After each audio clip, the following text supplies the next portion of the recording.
الأستاذ اللي في الصورة ده كل مرة يطلع يبخ كلام هو ما يعرفش بيجيبه منين، ويطلع يقول لك أنا عندي معلومة وعندي. أنت ما عندكش معلومة ولا عندك أي حاجة، بس تعالى نتكلم في فيديو لسه منزله هو من 11 ساعة تقريبا و 12 ساعة. بيتكلم فيه إن الزمالك اتباع رسميا، وإن الزمالك دخل فيه مستثمرين، والزمالك سدد الفلوس إزاي اللي فاتت دي والغرامات وكلام من هذا القبيل. طبعا هو طالع يزرط مش فاهم أي حاجة. هو زراته كتير يعني، كل حاجة يبقى يجيب لك أي معلومة من هنا وأي خبر يسمعه هنا.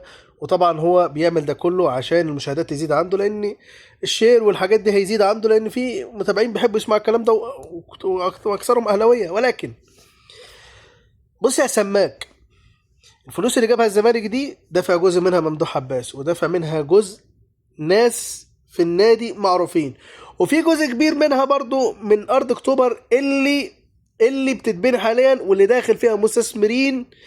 هياخدوا جزء من ارض اكتوبر هيتعمل عليها مول تجاري ومحلات تجاريه. طبعا انت ما تفهمش الكلام ده، ولا عمر يعدي عليك، لان انت كبير عليك الكلام ده يا سماك. ده كبير عليك، انت ما بتعرفش الكلام ده. انت كل اللي عايزه الريتش والفلوس واللي يخش حسابك بس. لكن الكلام ده يا ابني، انت طلعت قلت على نفسك ان انا كانوا بيقبضوني عشان اشتم في الاداره اللي فاتت وي وي وي. فما تجيش دلوقتي تعمل فيها ايه الحد اللي بيفهم، لان انت لا بتفهم ولا بتاعت كل اللي عايزه كتمنص وبس.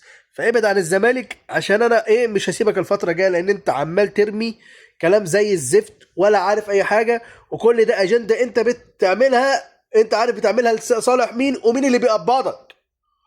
اللي كان بيقبضك ايام مرتضى منصور هو لسه بيقبضك، انت واتنين تلاته تاني معروفين. اخشع يلا.